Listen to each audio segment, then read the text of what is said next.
out to you, email you again, Absolutely.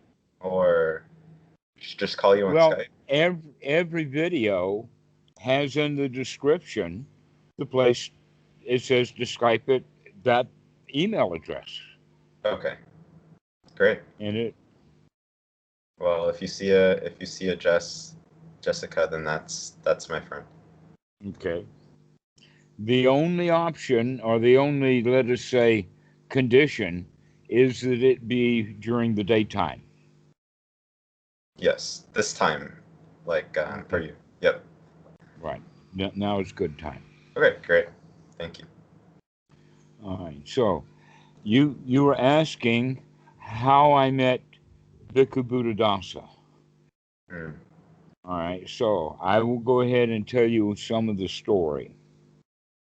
And I recognize that a lot of the story happened before I ever left the U.S.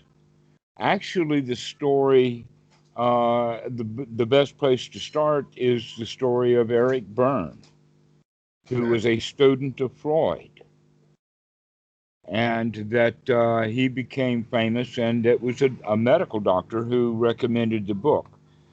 Flash forward after reading the book and making some changes and beginning to recognize and understand things from a psychology point of view, I wound up in Michigan at the Huron Valley Institute, actually training as a therapist in Mm. that TA tradition of Eric Berne. Okay, wow. All right. And I had already been through the master's degree program of computer science. And so in those days, a computer expert made a lot of money. Oh Now, yeah. a computer nerd is a nobody. There's so many of them. Well, It's, that's right. But see, we were in an exclusive group in the old days. yep. Um, so, without getting too much into it, what I recognized was that much of the horror show that was the PhD program in psychology was how to get a practice started and how to do it. In other words, it was all about the money. And I already had computer science in the sense that this is and I recognize this is a sport for me. I do not intend to get the license, nor do I intend to get to have to establish one's own practice. Okay. It was for fun, is what you're Eh, saying? Well, yeah, but it took me that long because I had thought that I would do that. That's why I got into the psychology, was because I thought that it would be a better career than computer science. So I actually loved the computer science. I was still basically heartbroken about life. Mm. Okay, I could recognize the dukkha, and I thought the psychology would give it to me. And guess what happened with me there is what I understand now, and was actually as part of the teaching then, is every psychologist is a failed psychology client. Uh, Those who can't teach. sure, yeah.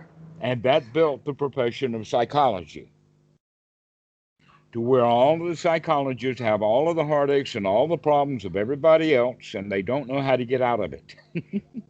It is a common theme, yeah. Yeah, uh-huh.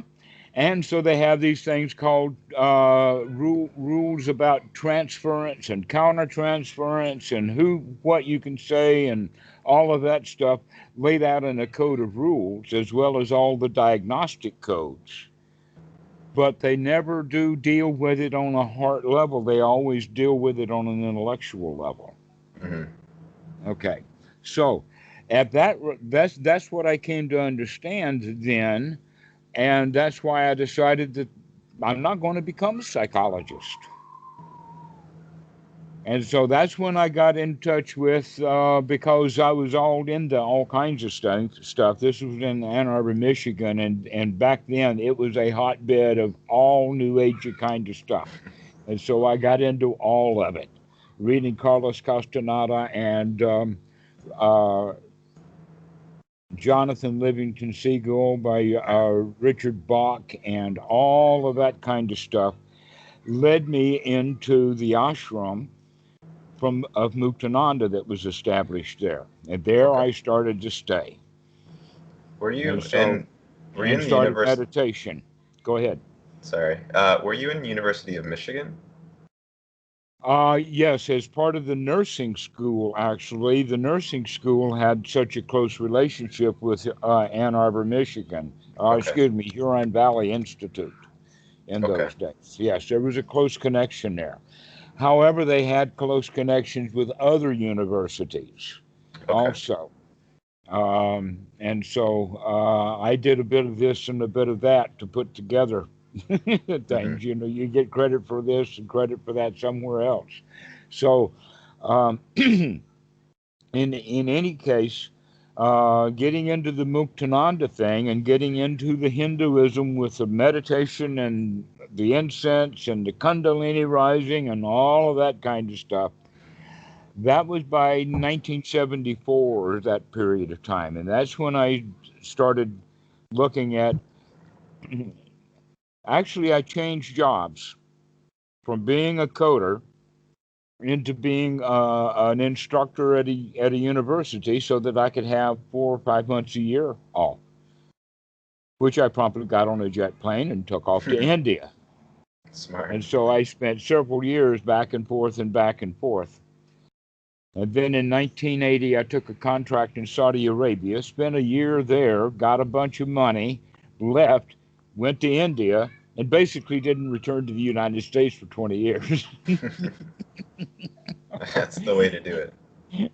That's the way I got started in India. So I was all over India looking for magic and looking for all the well-known teachers. So Rishikesh and Dhammasala and Pune and Ganeshpuri and Igatpuri and Ponticello and all of these places. Went to see Sai Baba in Bangalore. And Okay. so Wow. I Yeah. did India. Boy, did I do India. I did it while I Yeah. was on the way, and then a couple of years, and wound up at Goenka. And there in Goenka, I spent about the next 3 years or so, and figured out that there's something missing. In other words, as I'm going up, I'm recognizing now I have reached the level of what Goenka has to teach. Hmm. Let me go find out what's next. And so I wind up in Bodh Gaya. Do you know Bodh Gaya? I have not heard of Bodhi. That was the place where Buddha became enlightened Okay.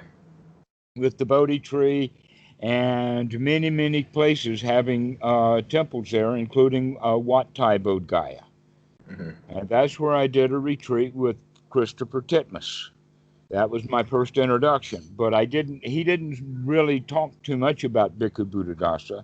But I never met another monk there who was from Wat Chulapatan. And basically, after a couple of conversations, one time he caught me reading the Visuddhimagga and he took it away from me and threw it on the bed. And he says, "You've got to go see Bhikkhu Buddhadasa."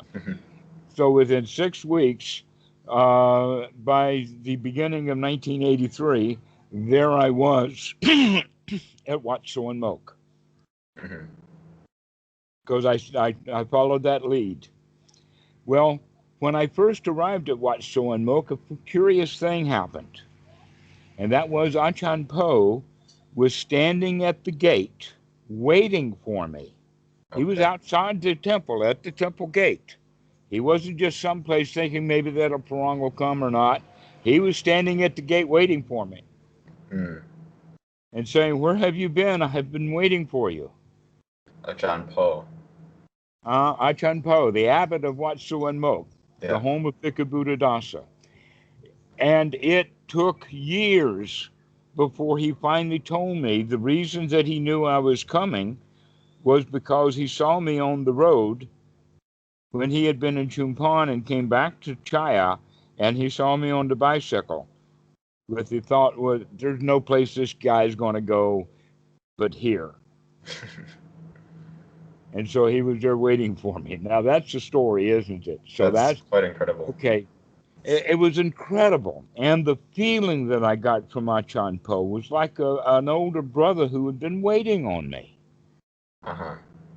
And so that was my introduction. And one of the things that I could say that I really felt was at home. I felt that way walking in the place, that this is home now.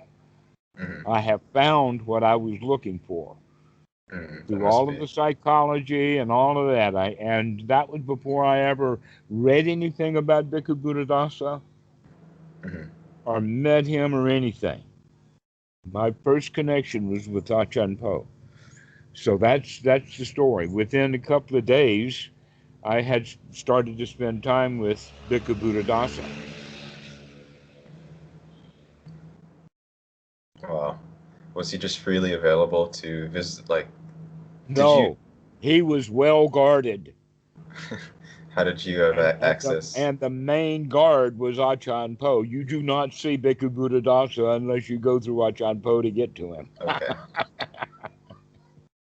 And now John Poe was waiting for you. He was. And he was waiting for me. You didn't have to fight your way through. Right. So serendipity. Yeah. That was it. That he had seen me on the road just by happenstance, because he doesn't go to Chumpon often. Mm.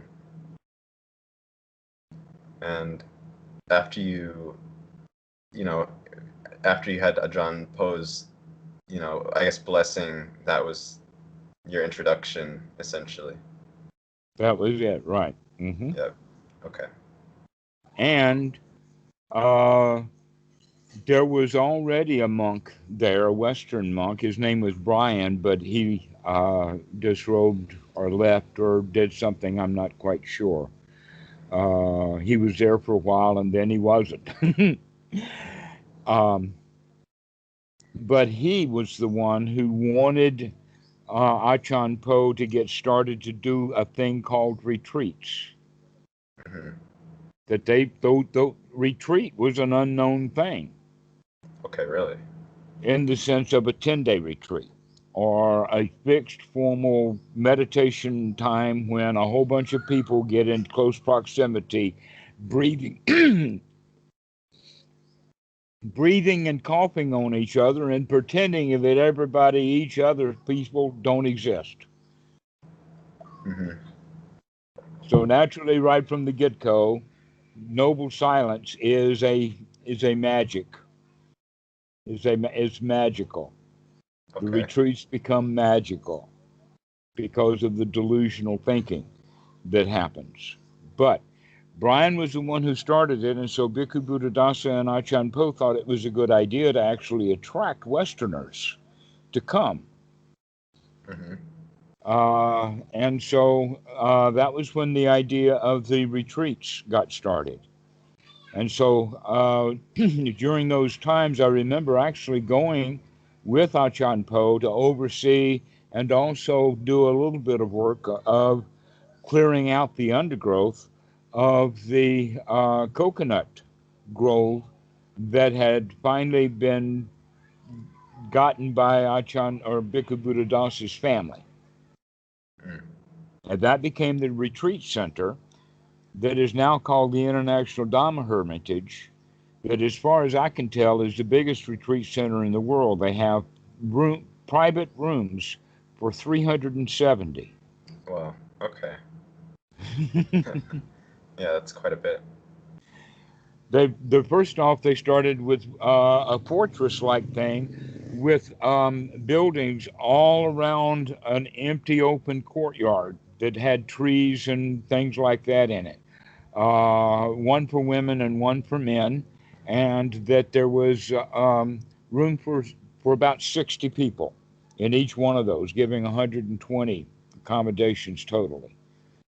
But a few years later, they built big barn kind of buildings with fencing around that had room for 125 in each one for Mm. men, one for women. So there you go. You add that up, two times 125 plus two times 60, and that's 370 rooms. That's so cool. I hope I can visit someday. Five five retreat, excuse me, five meditation halls. Hmm. When it's a really big one, they have to eat in shifts.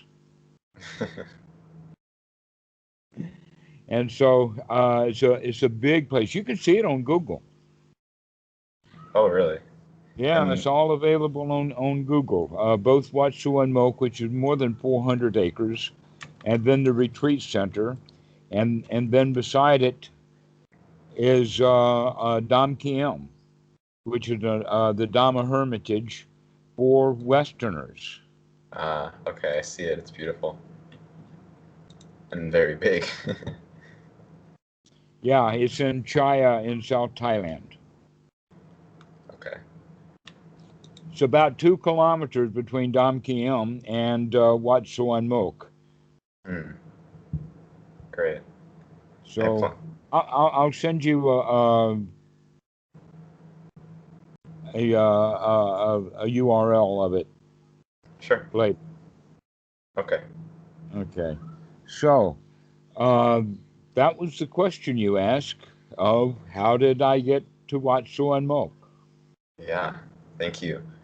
Um, it's fascinating how it seems like you said the word before, but you sort of fell into where you were meant to be without really much. Uh, Let us say that in another way, I was well prepared okay. for Bhikkhu Buddhadasa. Okay. That's a good way to say that. You did Yeah, your due diligence and yes, I did yeah. my homework. You sort of Ha- circled India. You right, and on top of that, I think what maybe 10 or 12, something like that, retreats, 10-day retreats with Goenka. So I was very familiar with that whole 10 show. retreats with Goenka. Okay. How is the? I'm curious because I have plenty of friends interested, curious of Goenka. Is your overview of Goenka fairly positive now that you've spent time with knowing Buddhadasa's technique? Let us say this at the background of everything I say, there is Goenka lurking. I quote him often. Okay, that skill that you learned from those retreats, would you say that skill you've always it's been integral to your practice, that Vipassana? Yeah, let us say this that the Vipassana and the jhana and the Kundalini rising and the past life experiences and all of the magic and all of that stuff I did before I got to Bhikkhu Buddhadasa. Okay. So I was ready for Bhikkhu Buddhadasa to turn everything upside down. Wow. Wonderful. But that his turning things upside down doesn't mean that everything at Wat Suan Mok is now upright, because thousands and thousands of people have walked in to that place looking for the answers to their questions, and all they got were other people who were there asking the same questions, and nobody had any answers. That it was, but it has been a tradition in Thailand, by the way, uh, that the real deeper teachings of the Dhamma have always been reserved for monks within the order, Hmm. which was not the way that it was in the time of the Buddha. Basically, it was that people figured out what the Buddha was actually teaching and got it well enough that they wanted to join the order. Mm. Yeah, that makes sense. Okay, but now in Thailand, because of all of the expectations and the mass influx, and that started, by the way, in the time of Achan, Asok, 300 BC, 275 BC, that time, Okay. and that was when the followers of the Buddha got royal approval, including building of monasteries, giving of robes, easy food, all of that kind of stuff. Hmm. Well, that attracted a whole bunch of people into the order, far more than could actually be sustained with the teaching. It's almost like this, that if you've got a university that's got 200 teachers, you can maybe maintain 2 or 3,000 students. But when you got 75,000 students, and you don't increase your faculty, you got a problem. Yeah, that makes perfect sense. All right, and so that's what happened with Buddhism, and so a lot of the beliefs that people brought in with them, they came into the Sangha, which means now the real noble group is not everybody going in that direction, but it's kept for a select few. Mm-hmm. And basically the door to the noble is the doorway by which it takes logic. And what I mean by logic is no longer thinking magically, but thinking in the sense of real. And that one of the most important teachings of the Buddha in that, Bhikkhu Buddhadasa really pounded home all the time. Words like paticca samuppada, dependent origination, or idiopapajayata, which means the cause and effect, with this and without that. But also the Buddha used the analogy of a fire. Mm-hmm. You have fires are dependent upon fuel. Upadana. So, and that fire is known by its fuel. So you have a log fire, you have a house fire, you have a heart-on fire. They call heartburn. No, that's something else. They have grass fire. Okay, so the fire is known by its fuel, but the important thing is that when something is robbed of its fuel, what happens to the fire? It goes out. Precisely so. Without this is subject to dying away. Mm-hmm. When you take the fuel away, then the fire goes out. Mm-hmm. This is the most important teaching, and when the student really understands that, that's the gateway or the doorway into the Dhamma.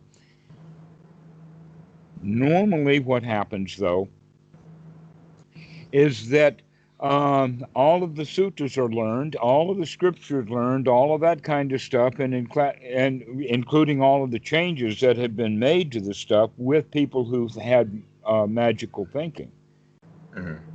But there's always been the group, the inner core, who really did get the teachings of the Buddha, and that they do not advertise or let it out publicly. It's been dangerous to do that. In fact, Buddhism got wiped out in India because of the open teachings of the Buddha. Is it just and so it became kind of secret.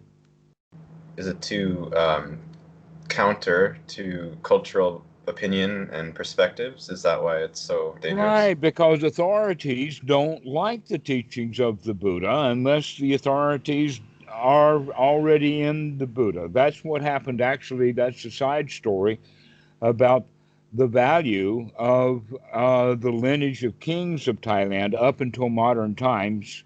And I don't want to tell you that story because it's against the law to tell that story in Thailand. Wow. But there has been this noble element within the royal family. And when I say royal family, I'm talking about a big family. Thousands of people in this royal family. Okay.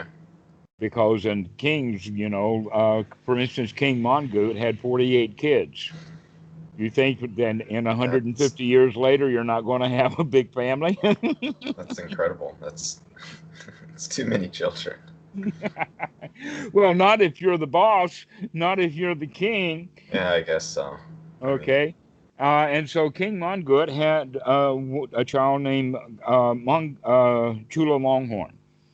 And Chula Longhorn had a younger brother, Vidri. The name is so hard to pronounce and so hard to spell that it hasn't sunk in well. But so we'll call him Vidri, and that's wrong, but it's close enough. Was the younger brother. He was born in 1860, and he became a monk. Mm-hmm. Fast forward to 1917, as an old man, he disrobes as a monk in order to become the king of Thailand.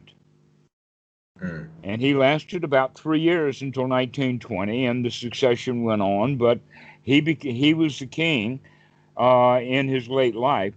But that while he was a monk in the royal family, great, big, good things happened for Thailand Mm. in the sense of education and getting the monks educated so that within the Sangha, that was the place for kids to go to school in Thailand, because Thailand in those days didn't have a national education system. Well, guess what? In the past 70 years, they've come together and gotten a really good one. And so one of the big reasons for young Thai men to ordain is no longer there. But during the lifetime of Bhikkhu Buddhadasa and Achan Po, from the early 19 teens, they actually did go to become monks as kids and got educated. And so, back to the royal family, it was through the royal family that nobility, or the real teachings of the Buddha, became well known in the aristocracy of Thailand, not the commoners who were at the let us say, still in the supernatural, superstitious world that Buddhism only visited. That Thailand has its own animism. You could also almost call it a form of Hinduism. But they have things like putting sacred trees. In fact, we've got sacred trees right on the island. I can almost see the top of it from here. Mm. It's the biggest tree on this island. It is the biggest tree of that particular species anywhere in Thailand. Okay. And because of that, it's sacred. And boy, is it sacred with a great big stoop up. You have to step up on a big thing like that to get anywhere near it. And now it's just all kinds of decorations, and they have house spirits and other things. Okay, so that superstition that was originally in Thailand still remains today. And Mm-hmm. it's unique, but it is very much spirit oriented. Spirit houses, trees have spirit. The top tree on the highest hill is always sacred. Well, guess what? When they had deforestation running rampant in Thailand, guess what the monks did? They went and took all of the big trees and ordained them and put Buddhist robes around all of the big trees in North Thailand to save them from the log cutters, the Mm-hmm. chainsaw guys. I saw that. Yeah. Isn't that marvelous? Okay, Yeah. that you can actually use superstition to do a good thing. Yeah. It's incredible. So anyway, that's the story, and that's part of the lineage of Bhikkhu Buddhadasa, because Bhikkhu Buddhadasa's teacher was a student of that king of Thailand, uh, Wicha, that I was telling you about. Mm-hmm. So that's that connection. I mean, Bhikkhu Buddhadasa is really well connected within the royal family. Mm-hmm. But he was just a poor kid in South Thailand. But his connection was made because he figured out from the suttas the actual teachings of the Buddha and started arguing with some of the scholars in Bangkok. Wow. Okay.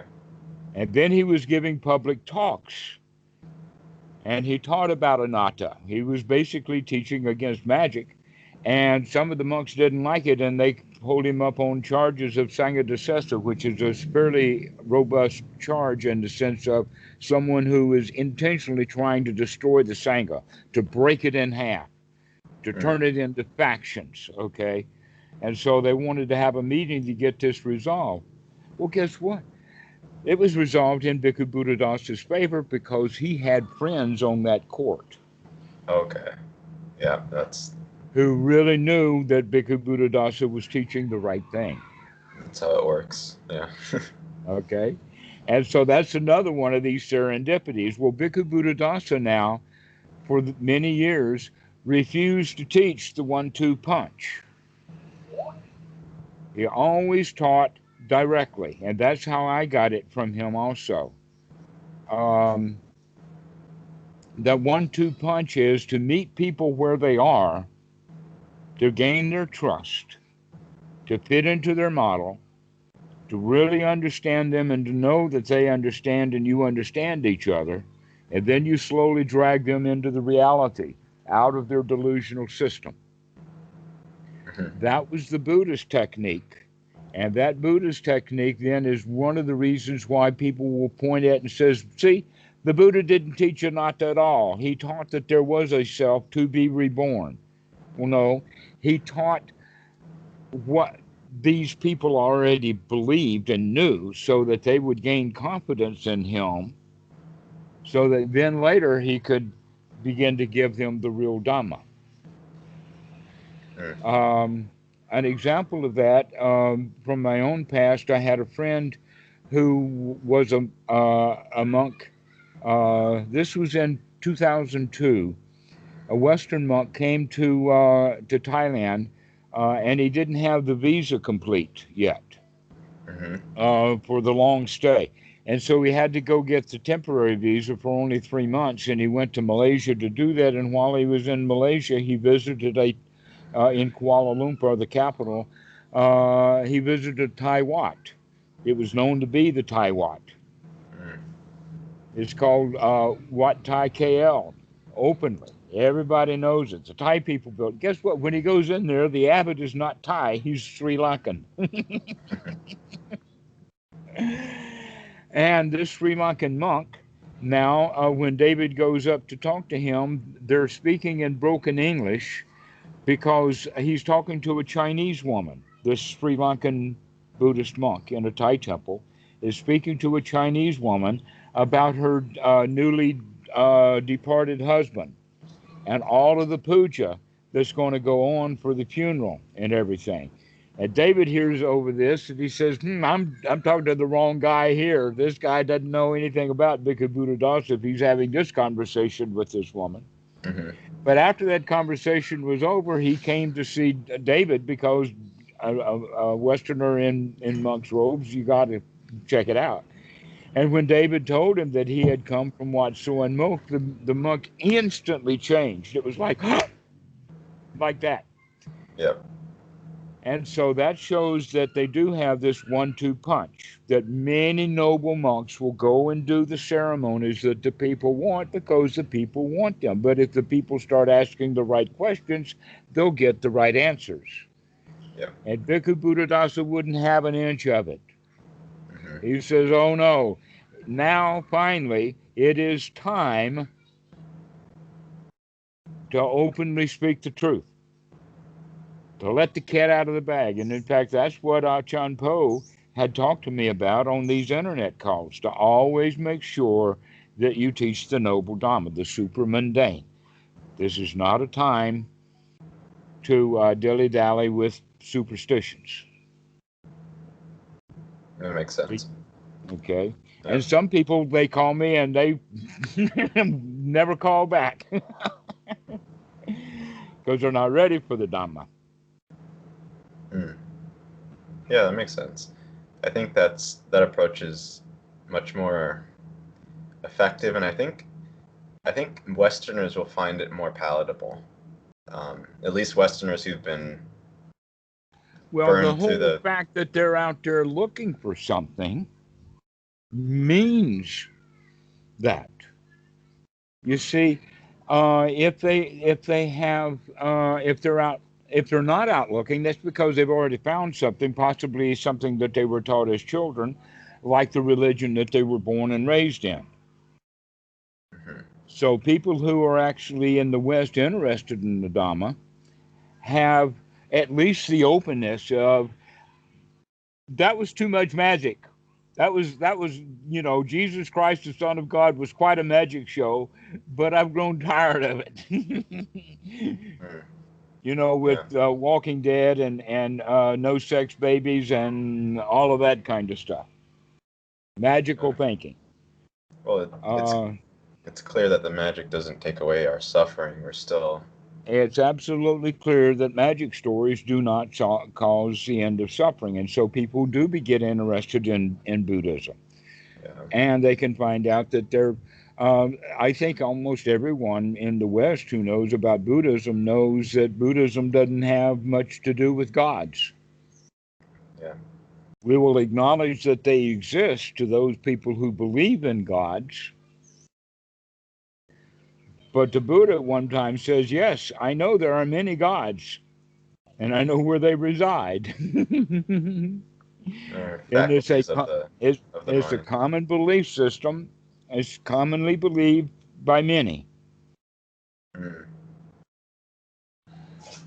And so um, that's generally almost all of part of the package that's delivered with Buddhism is that you don't need a God to get grace. Yeah. You do not need the divine and the holy to feel divine and holy. Mm. But along going in that direction of searching for that, we all are raised in that old system of criticism and critical thinking, to where the entire teachings of the Buddha really is all about cooperation, community, friendship, bonding, nurturing. This is the whole teaching of the Buddha. Mm-hmm. But other religions will keep with the separation in the sense of we are good because we are Christians and you're bad because you're not a Christian. Mm-hmm. So therefore we can make low of you in Yeah. order for us to feel good, because we inherently don't feel good on the inside anyway. I think the term for that is ethnocentrism. Yep. Yeah. They also call it confirmation bias. Mm. After I believe something, I'm going to look for everything I can to confirm it, and I'll call that evidence. Yeah. But I will ignore all the evidence that shows, no, that's not it. Yeah. It's such a challenge to manage all the fallacies that we get stuck inside of because we just don't know any better. Mm-hmm. Um, Yes, one of the examples of that is just heard just today of someone talking about it, that in the United States, there are no states, not one of them, not of the 50 states, that have, let us call it people of color, are the majority. Not one state. mm, All of the people of color are a minority in every state. Because of that, the likelihood of getting a governor or a representative or a senator is very remote, because they're already in the minority if the other voters vote in this way, ethnic oriented, in the sense of, well, there's never been any black governors, so why should we have one now? mm-hmm. Right? And the answer to that is, you want to know how many governors there are that are black? All you have to do is go outside the United States and you can find thousands. Mm-hmm. That Thailand alone has, how many? I think it's like 75 or so. Let's just say a rough number of provinces in Thailand, and every one of them has a governor, and every one of them is Thai. Yeah. And some of them are so dark skinned that they would immediately be not thought of as Thai at all in public in the United States. They'd be thought of as black. So that's really ridiculous for people to say, well, we don't do that here, or that ethnocentricity that you're talking about, or the confirmation bias that keeps people doing the same thing that they have been doing and getting really poor results. Mm. Yeah. that in fact I'm setting you up for one of my one-liners. Bhikkhu Buddhadasa, I asked him one time about if at first you don't succeed, try again, because they're talking about meditation and jhanas and that kind of stuff. And he says, oh, no, no, no, no, no, no, no. If at first you don't succeed, look at what you're doing. Yeah. Okay. That's back to the teaching of the Buddha. Look at what we're doing. Investigate. Yeah. Recognize when we're doing something unwholesome and put it down. Now, there's actually something that the Buddha had referred to in the sense that every feeling has both appropriate and inappropriate, in the sense that there's even a time to be sad. But there's two ways to be sad. One is the kind of sadness that when you are sad, unwholesome things increase and wholesome things decrease. But there's another kind of sadness when wholesome things increase and Okay. unwholesome things decrease. That would be like the sadness of missing someone. Let us say you had a funeral and everyone is sad. And some of the people who are sad and thinking, I'm not only sad that Grandpa is dead, but that Uncle George is going to get more of the goods than I will. And the other way of being sad is to say, Grandpa is dead, let me give Uncle George a great big hug and tell him how much I love him. Okay? So that's a way of understanding the teaching of the Buddha, is there are things that are wholesome and appropriate, and there are things that are unwholesome and inappropriate. But that separation is across many avenues of discussion. For instance, looking at things to see what's going on and to recognize it is appropriate way of looking. But looking at something and say, oh, I like that, I want it, and let me go get some of that stuff. Now that would be inappropriate. Okay. Okay, so everything has a good part and everything has a downside, and wisdom will say, instead of looking at what we're doing as either right or wrong, look at it in the sense of, is it wholesome the way that I'm doing it, or is it unwholesome? Okay. An example of that would be watching YouTube. Whatever we're doing, watching YouTube, okay. But one of the ways of watching YouTube is to say, this stuff is addicting and I ought to go be meditating. But I don't go meditate. I keep looking at the YouTube thinking that I ought to go meditate, and I'm beginning to feel bad and not enjoying my watching the video because I'm feeling bad because I'm telling myself I ought to go meditate. Yeah, it's a mess. Well, that's unwholesome, watching videos. Or there's a wholesome way of watching videos, which would be looking for the Dhamma in everything that you say, aha, that guy's suffering.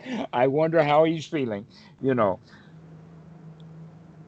So that would be the more wholesome way of doing it. Okay. And so this is basically the whole thing about, are we going to do it wholesomely or unwholesome? Now, one of the ways that we can also use that division, rather than characteristic language of bright and dark or good and bad and whatnot, well, a better way of looking at it is to call it nurturing versus critical. Yes. Back to Eric Berne with his critical parent and nurturing parent. He could see that. And so I've got to give Eric Berne a lot of credit, because he could see that basic thing that the Buddha is teaching, is that if you nurture, then you're giving fuel to that fire of friendship, community, taking care of. A clear example of that is the baby. When the baby is first born and is taken in to give to the mother, she will bond with it, take care of it. And everybody in the room gets really gushy. because and the chemical that they have uncovered that does that is oxycodone. So this oxycodone is manufactured in the brain according to the hormonal system and whatnot like that, and it's basically the friendship with the bonding chemical. Yes. And some people have tried to cut open a plant, push it and shove it around, put it into a pill, and sell it with something similar to the same name. These opiates, and people will become addicted to the opiate almost as if the opium pill now is their only friend, Yep, exactly. instead of having this real thing that's happening, which is kind of gushy. And that I experienced that with the monks at Wat Suan Mok, that they actually cared for me in a way that I'd never been cared for before, except when I was really a little kid. Mm. And in fact, it was almost an affront that Achan Po was so kind to me. What do you mean? He would just show up. I got over that. But for one thing, he would come and whisper behind my ear a one-liner and then walk on by. He had several of them so as to surprise me, but he had two in general that he would use. One would be the Pali word ta-ta-ta, which is Yes. basically saying, be here now.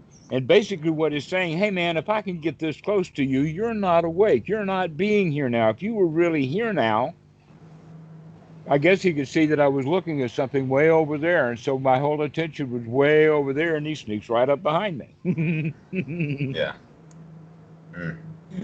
Or daydreaming or whatever like that.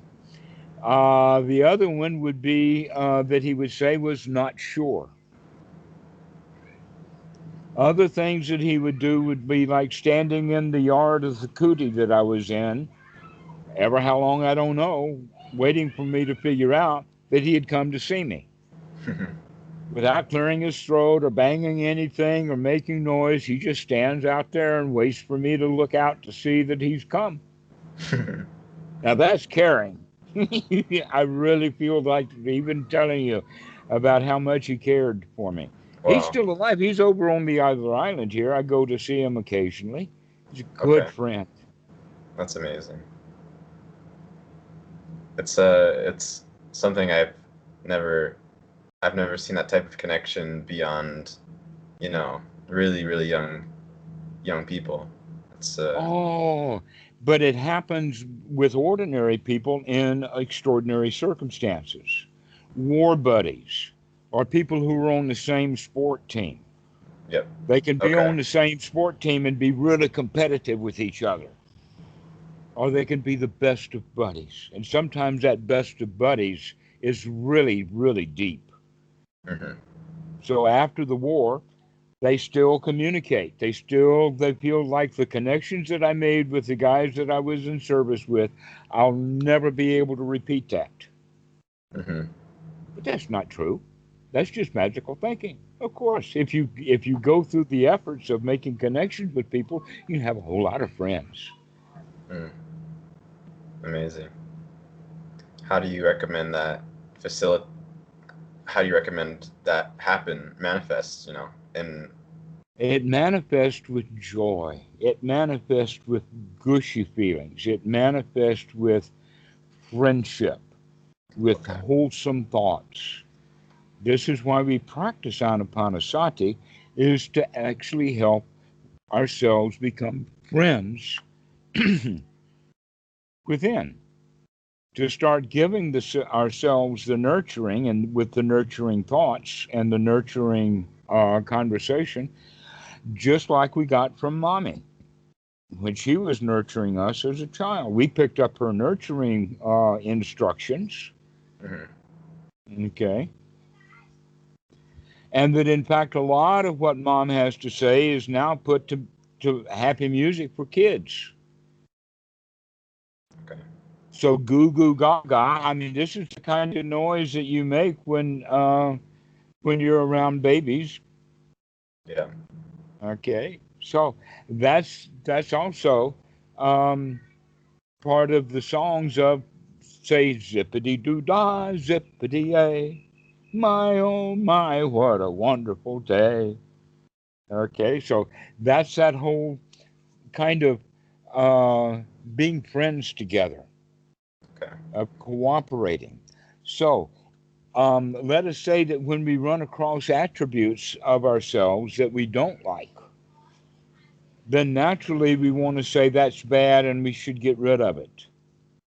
An example of that would be anxiety. Yeah, that's big. Right? Nobody wants to feel anxious, right?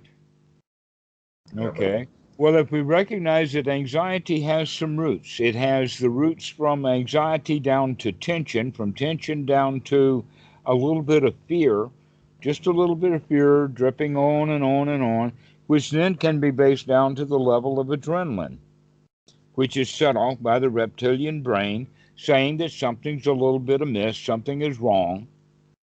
But when we have the kind of thoughts of, ain't nothing wrong. Mm-hmm. Yeah, no problems. Everything is hunky dory. Gucci, Gucci, Gucci. Um, everything's going to be all right.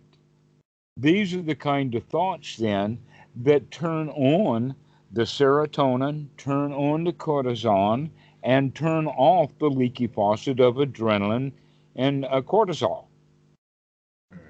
It's a feeling of like Ah, safety or. right. So an easy way to say it though is really hard for people to understand, and but it can be used in practice. But it shows why practice is so hard for many people when they use the word hard.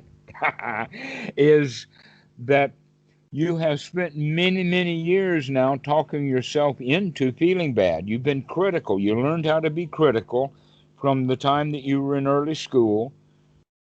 Do this, do that, clean up your room, straighten your hair, take a bath, do your homework. You know, the whole 9 yards of Yeah. civilizing a human with criticism. So we learned all of that criticism.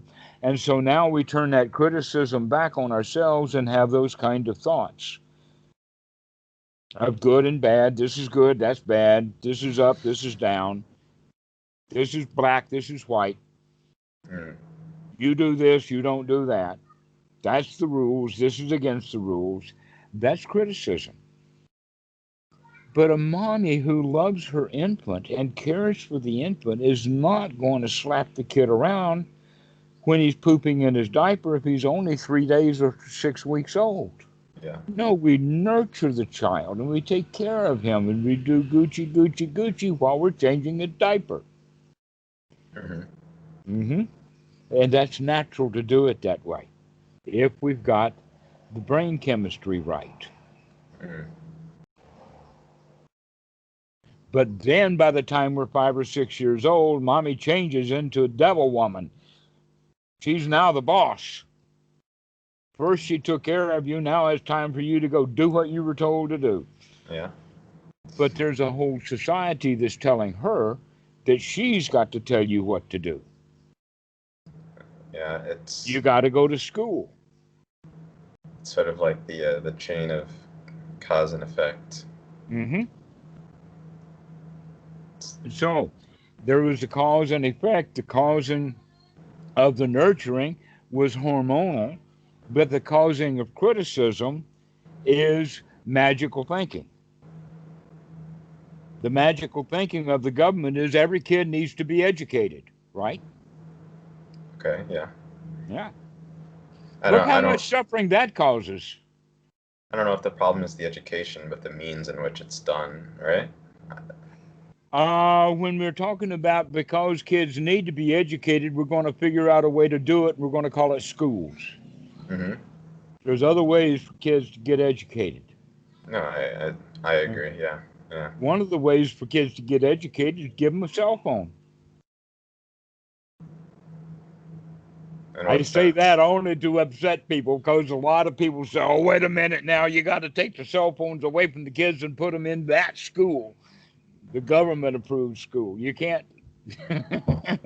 But there's many ways to get an education. In fact, a lot of kids, the gamers, the kids who were gamers 20 years ago run the United States military today. Oh, okay. Who would have thought? Hmm. Why? I don't think Because the about that. gamers who learned to play the games, they were the ones who were brought into the army to operate all of the all the computers, all the equipment, and so they grew up in that world, Hmm. including flying the drones and operating the satellites. I mean, if you're a gamer, you love to do that kind of stuff. Yeah, it's true. So, this is the way of looking at it. Is there's many ways to get an education. And yet I can imagine that every one of those kids, when he was 13 and 14 playing those games, had an adult in the house or close by complaining, Mm. complaining about him playing the video games. Yep. Yeah. Yeah, but he was learning a skill. Yeah. So it depends upon what you mean by education. But the point we're talking about is that when mommies and teachers and the organization, they get together almost like a giant community, or not a community, but a committee. A committee is not a community, Yeah. but in fact, a community is when everybody likes the same colors and they put it together and it blends, and you've got various hues of green, this, dark and white, and Kelly and forest and all that kind of stuff. But a committee, everybody adds their own color. And this has got red, and that one's got blue, and he's got green, and that one's got black, and this has got white. You put it all together, and what you have is the color gray, invariably. Yeah. A Okay. Yeah. committee is always producing something gray. That's how it works, isn't it? Uh-huh. There is an old statement that's true as well as witty, that a camel is a horse designed by a committee. Oh. I've never heard of that. That's funny. Yeah. So, it has something to do with Peter and the Wolf, something that I had heard many, many years ago. So, basically, we're talking about how can we stop being part of a committee and start being in communion. Mm. The answer is stop being a committee inside of our own mind and start being in communion with ourselves. And when we learn how to do it with ourselves, we can do it with others too. Mm. Okay, that makes sense. Mm-hmm. And that's the committee then is all of the various conflicts of interest that we have. So this time I'm thinking green, next time gray, that part over there is brown, this one's red, that one's blue. And we're another way of looking at it is that whenever we're telling a lie, we're separating ourselves from the truth. We're becoming a committee of opinions. Well, there's true, but then on the other hand, there's this story I have to tell that I'm trying to protect myself. Mm-hmm. But when I have no self to protect, when I'm in harmony and unity, then it's okay to tell the truth. Mm-hmm. When you say that telling the truth is much more easy when our sense of self isn't invested in all of these independent opinions. Exactly true. Yes. And a clear example of that is that if someone actually knows something to be correct, then he's not going to argue with you. After he tries to convince you once or twice, it's over. But people who are not really sure of themselves will rage on and on and on, and it's not over yet. Mm-hmm. Mm-hmm. Because they're not really sure is it over or not. But when somebody knows for sure that they've got the solution and they're confident and that this is actually correct, then the argument's over. Mm. Yeah. And he doesn't argue anymore. It's the other guys who argue all the time is because they don't know. And they know they don't know, but they're hoping and they're clinging to one position or the other. Mm. Yeah. So in that regard, you'll find even atheists and Christians in arguments. In fact, there was about a 10-year period where they were very common. Every university and half the churches would invite an atheist in so that they could have, let us say, a meat chopping ceremony, because the atheist would always lose these debates because everybody in the audience was not about to change their opinions. Mm-hmm. Yeah, it's pointless. Well, actually, no, it wasn't pointless. So, because, what's his name? Sam Harris and Christopher Hitchens and Richard Dawkins and Lawrence. Carl Sagan. Yeah, so you know them all, right? They Yeah. got famous and made a lot of money off of losing arguments one after another. That's true. I mean, it didn't go in the favor of how the Christians wanted it to at the end of the day. Because Mm-hmm. Well, both sides of the argument, in the case with the atheist, basically the argument would always be, does God exist or not? Mm. And Exactly. that question is irrelevant. Mm-hmm. Mm-hmm. Unless you can That's a, directly, that's no. If there is no self, then there's no need for God. The God is irrelevant if there's no self. Mm. In other words, the God only is important when it gets the football called soul after you're dead to kick around. And if there is no soul, then who cares what God does after you're dead? Because you're dead. I suppose. Yeah. Um, And so they keep saying, the atheists keep saying, there ain't no God, which means there's no God to kick around my football. But the Buddha says, yeah, but there's no football. It doesn't matter whether there's a God or not. God's irrelevant. yeah, that there's a point to be had with that. Yeah. But they never get to that. That's not the atheist position. The atheist position is always anti-religion. Yeah. It's always the no side or the criticism, Mm-hmm. Yeah. rather than recognizing that, wait a minute, you could go so far as to say that we needed magical thinking to control the masses so that we could have a society. If we tried to teach the noble Dhamma to all the barbarians and all of the primitives and all of the tribals, then we would have never had a society. Mm. No, you got to tell them, hey, if you go do this, I'll give you that. Mm-hmm. And if you don't get it by the time I give it to you and you're dead, then we've got a God who's going to give it to you. Mm-hmm. This is the whole teaching of karma. You do good, you'll get good action. You do bad, you'll get bad action. And then they add the line, no matter how long it takes. Mm. Guess what? That's magical thinking. If you do this, you may not get that. Mm-hmm. Because it's off in the future. That remember that we're talking about a fire that burns. When you take that fuel away, there's no fire. So how can that fire then spontaneously come back 300 years from now? Mm-hmm. Okay. Mm-hmm. That's the way of looking at it, is always back to this point of everything has to have a source. Everything is cause and effect.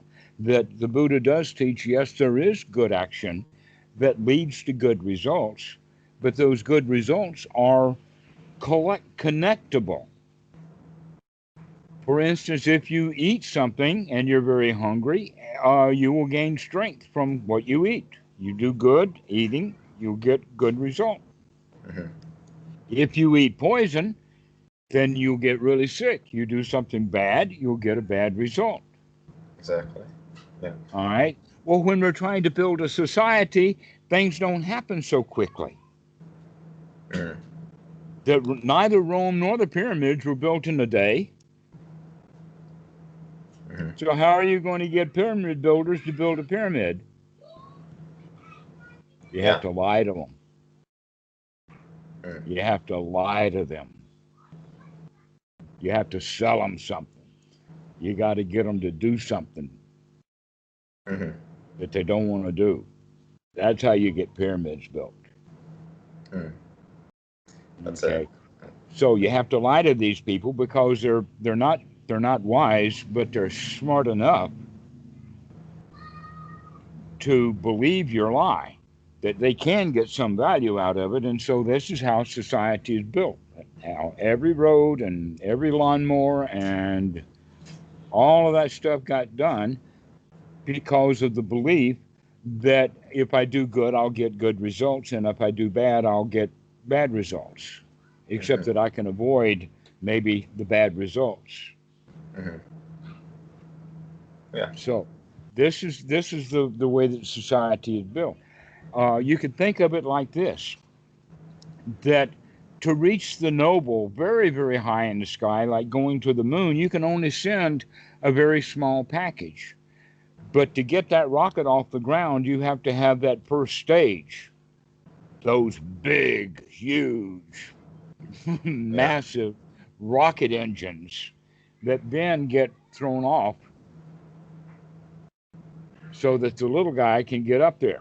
So imagine then that religion and kings and all of the stories that go along with that is like those big, humongous rockets that get a society or the humankind launched into something that's a whole lot better than uh, every man for himself, dog eat dog, and we have that bit of it, but it's Mm-hmm. based upon magical thinking. But then for the nobles is that we have to come beyond that magical thinking and go into a higher class of thinking. Mm-hmm. And that is the idea of the reality of no self, Mm-hmm. which now means that the real issue of escape all along was the suffering that was chaos, the suffering that is anarchy. Anytime that you use the word anarchy, what the word actually means is there's no authority. Anarchy, the arch, the top, the guys who were above you. There is no one better than me. Is anarchy, Mm-hmm. right? Except that anarchy always deteriorates into warfare. Why doesn't it deteriorate into a party? Mm. Yeah. It doesn't. Everybody hopes that they're anarchy. At least when we get rid of this guy up here, now we can feel relieved. Oh no, when you get rid of that guy up there, everybody else down here is going to be at war with one another. They needed that arch. Mm. They needed that authority above them, like the police, to keep the This is peace. this reminds me a lot of Dan Beck's spiral dynamic model. Pardon? Are you familiar with Dan Beck's spiral dynamic model? No.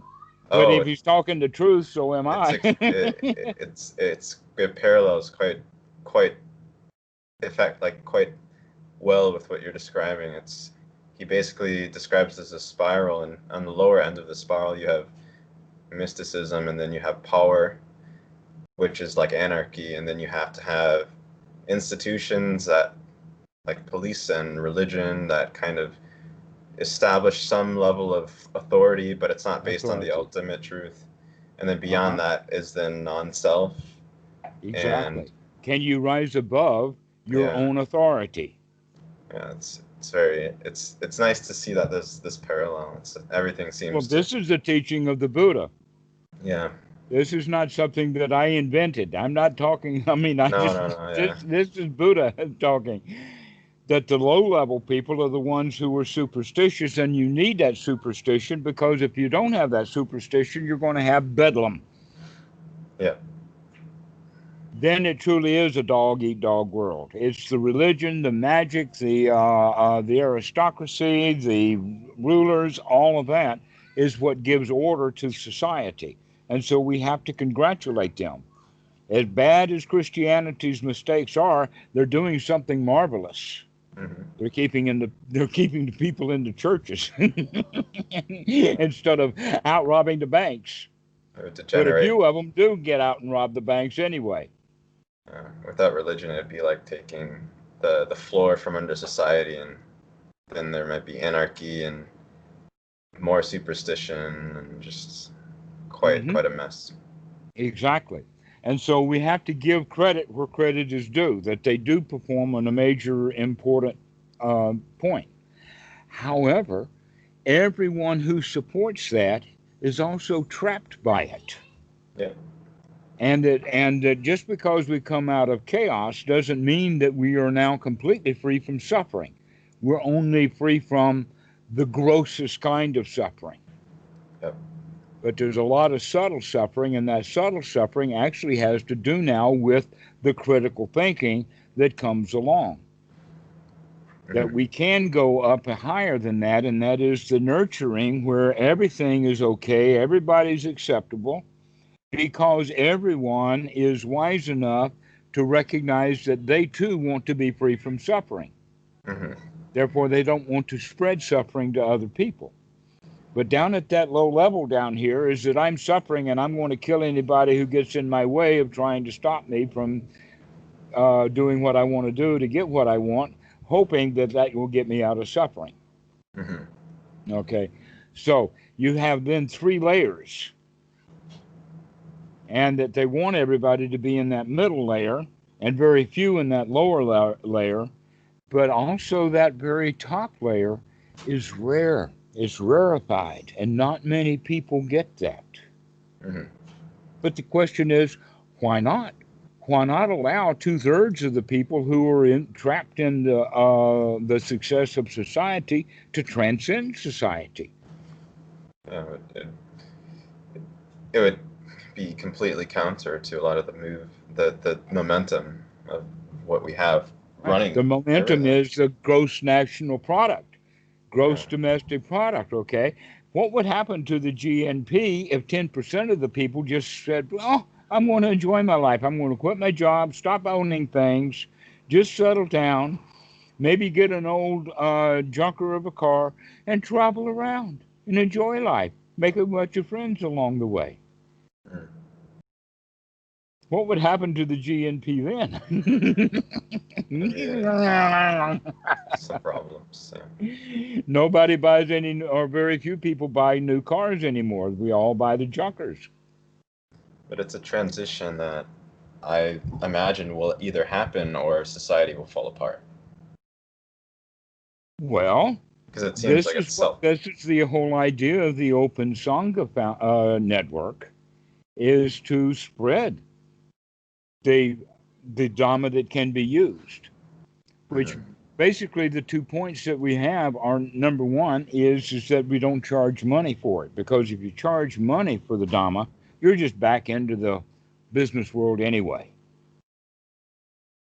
And the other one is, let's not teach religion or mysticism or magic. Let's teach something that works. The real deal, the real teaching of the Buddha.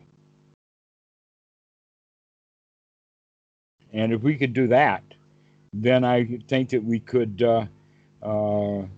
actually, there's so many people already in the West interested in Buddhism, but they're going to all the wrong places for it. You probably heard the song, Looking for Love in All the Wrong Places. Yep. Even when they're looking for love in Buddhism, they still look in all the wrong places. Where do they look? They look in books. They're looking for famous people. They look for big retreat centers.